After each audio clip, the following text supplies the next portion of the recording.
Bonjour et bienvenue sur Radio Mangalala. Avant de commencer, nous prions encore une fois à toute personne qui nous regarde de bien vouloir s'abonner à la chaîne. Et à chaque personne qui est déjà abonnée, nous tenons à vous remercier. C'est l'unique manière de nous soutenir ici et ce travail que nous faisons à la Radio Mangalala.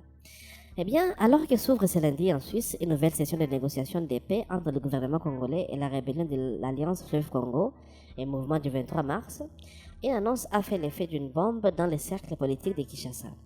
La présence officielle de Claude Ibalanki et Colomba au sein de la délégation rebelle.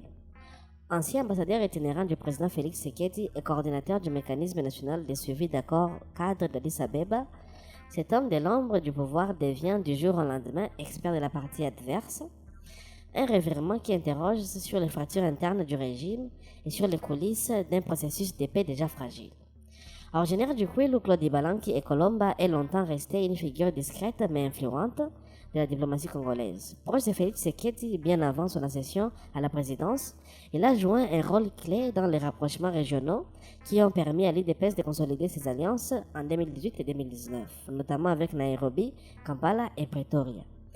Nommé ambassadeur itinérant honoraire de chef de l'État en mai 2023, il a ensuite été chargé de coordonner le suivi de l'accord cadre d'Addis Abeba, l'outil régional censé ramener la paix à l'est de la RDC.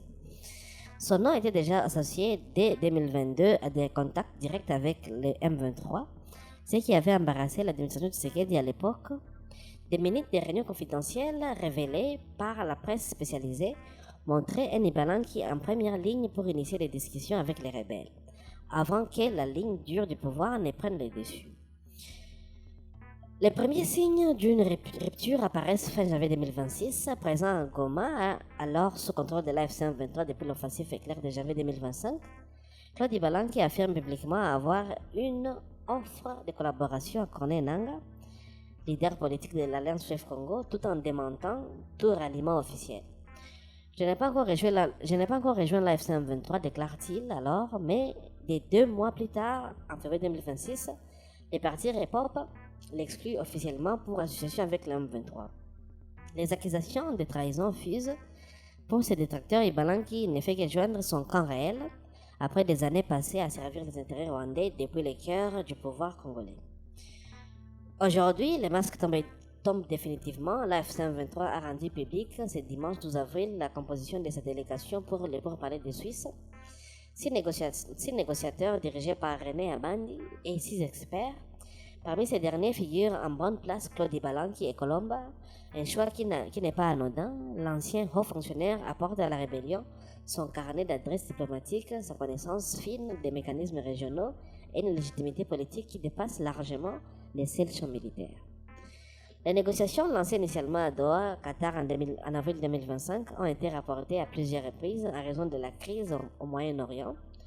La nouvelle session se tient donc en Suisse à la mi-avril 2026 sous la médiation internationale. L'AFC M23 y arrive avec un communiqué virulent accusant Kinshasa des logiques belliqueuses et d'avoir lancé des attaques malgré le cessez-le-feu unilatéral annoncé en février. La rébellion qui contrôle une large partie du nord et consolide son empire un an après la prise de Goma se présente en position de force tout en se disant prête à une solution pacifique. Pour le gouvernement congolais, la présence d'un ancien collaborateur direct de Tshisekedi dans le camp d'en face est un camouflet diplomatique.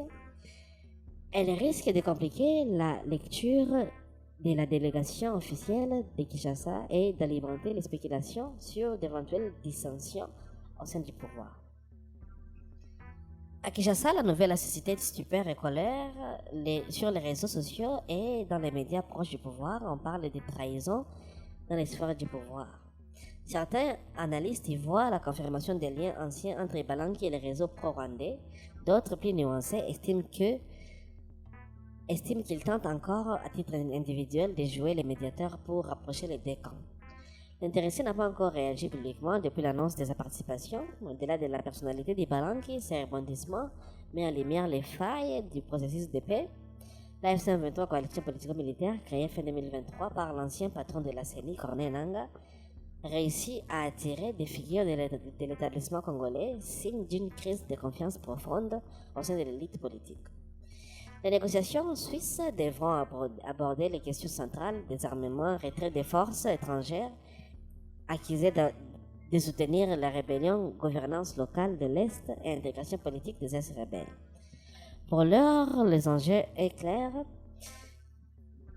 Soit ces pourparlers marquent un tournant historique vers la paix, soit ils deviennent le théâtre d'une nouvelle fracture au sein de la classe politique congolaise. La présence de Claude Ibalanki de la présidence à la table des rebelles en est le symbole le plus éclatant.